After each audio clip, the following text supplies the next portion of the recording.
हे guys, welcome back again दोस्तों। फिर से अब एक दूसरे पे आरोप और प्रत्यारोप की जो बौछार है शुरू होने लगी है। दोनों ही तरफ से इनके फैंस और फैंडम एक्टिवेट हो चुके हैं। वो उस पर कीचड़ उछालने की कोशिश कर रहा है, वो उस पर कीचड़ उछालने की कोशिश कर रहा है। फिलहाल एल्विश आर्मी काफ़ी एक्टिवेट हो चुकी है और एल्विश आर्मी की तरफ से पूरी एक लिस्ट जारी की गई है कि किस तरह से मनीषा रानी यूज करती हैं लड़कों को। पहले आप ये ऑडियो देखिए ध्यान से कि ये लड़की क्या कह रही है इंटरव्यू में। और ये लड़की कोई आम लड़की नहीं है, ये मनीषा रानी की बचपन की दोस्त है। तो बचपन की दोस्त है तो कुछ ना कुछ कारनामे तो जानती ही होगी। तो देखिए, सुनिए इसको ध्यान से कि आखिर ये कहना क्या चाहती है। बहुत बड़े बड़े आरोप लगा दिए हैं इसने। मनीषा रानी के जितने भी फैंस हैं उनको ज़रूर बुरा लग सकता है, लेकिन सच्चाई से सामना करना पड़ेगा। कहानी बनाया हुआ कि मैं लाइक डांस बार में काम करती थी कलकत्ता में, जैसे अभिषेक और एल्विस को एक स्टोरी बताती, कहानी बनाया हुआ कि मैं लाइक गई थी वहाँ, मतलब बहुत सारी चीजें एक बीच में स्टोरी बताई थी कि हम चले गए थे वहाँ पे, हमें डांस करना पड़ा, नाचना पड़ा ना। तो आप लोगों को क्लियर बताइए कि आप कलकत्ता में आप डांस बार में काम करते थे, कलकत्ता में डांस बार में काम करती थी। अपने लाइक अपने जाल में उनको अपने किया और फिर उनको फेक प्रॉमिस किया कि मैं आपसे शादी करूंगी, मैं ये वो हम साथ में रहेंगे एंड ऑल। एंड उसने बंदे ने इसको 10 लाख रुपए या 20 कितना दिया वो मुझे नहीं पता, I don't know exactly amount. तो वो 10 लाख दिए। पैसे को लेकर वो बॉम्बे आ गई। बॉम्बे आने के बाद उनको लगा कि अब वो तो मुझे भूल जाएगा, नंबर एंड ऑल सब कुछ चेंज कर लिया अपने। बट आपको पता है डांस पार्लर के ऑनर्स कैसे होते हैं, उनके पास अच्छे कॉन्टेक्ट होते हैं।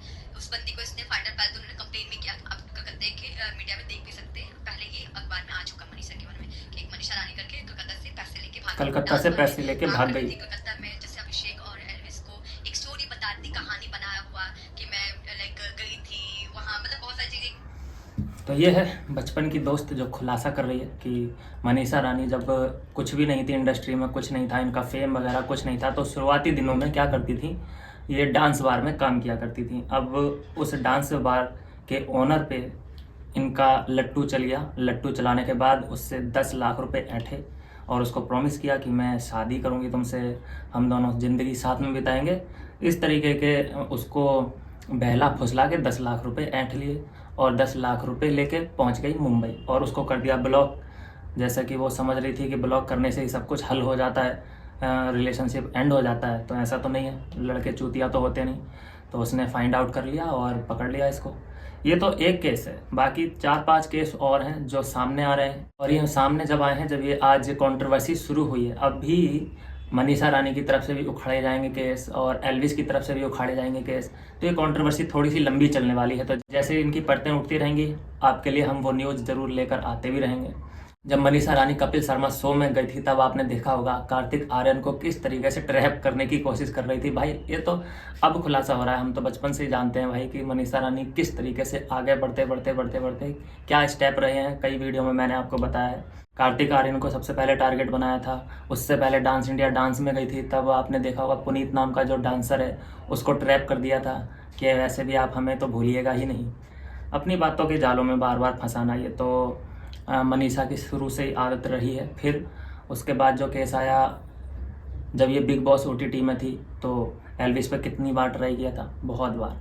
उसके बाद फुकरा इंसान पे भी ट्राई किया था, दोस्त बॉयफ्रेंड दोस्त इन सब चीज़ों में उलझा के रखा था। उसके बाद देखा जब टोनी कक्कर भी बिग बॉस में गए थे तो दोनों कितनी नज़दीकियाँ दिखाई दे रही थी। उसके बाद सॉन्ग भी आए इनके 1-2, किस वजह से आए, कुछ ना कुछ पक रहा था पीछे इसलिए आए। बिल्कुल छुपी नहीं है वो बात, टोनी कक्कर के साथ कुछ ना कुछ लालच था। उसके बाद एक इंटरव्यू और आ रहा है सामने निकल के जिसमें खुलासा किया है इन्होंने कि 2 मेरे रिलेशन ऐसे रहे थे जो सीरियस थे और बाकी जो चलते फिरते वाले रिलेशन थे, चलने फिरने वाले रिलेशन थे, वो 14-15 रह चुके हैं। लेकिन ये ब्लेम गेम शुरू हो चुका है, कब रुकेगा कोई नहीं जानता। और जैसे इसकी रिकॉर्डिंग कोई भी और न्यूज़ आएगी मैं आप तक लाता रहूँगा। आप चैनल पर नए हैं तो सब्सक्राइब करते रहिए ऐसे ही लेटेस्ट अपडेट के लिए। और आपका क्या कुछ कहना है इस केस के बारे में, क्या मनीषा रानी ठीक है, सही है, या यहाँ पर एल्विश यादव से कोई गलती हो गई है। मिलूंगा मैं नेक्स्ट वीडियो में नई अपडेट के साथ। सब्सक्राइब करते रहिए दोस्तों, बाय बाय।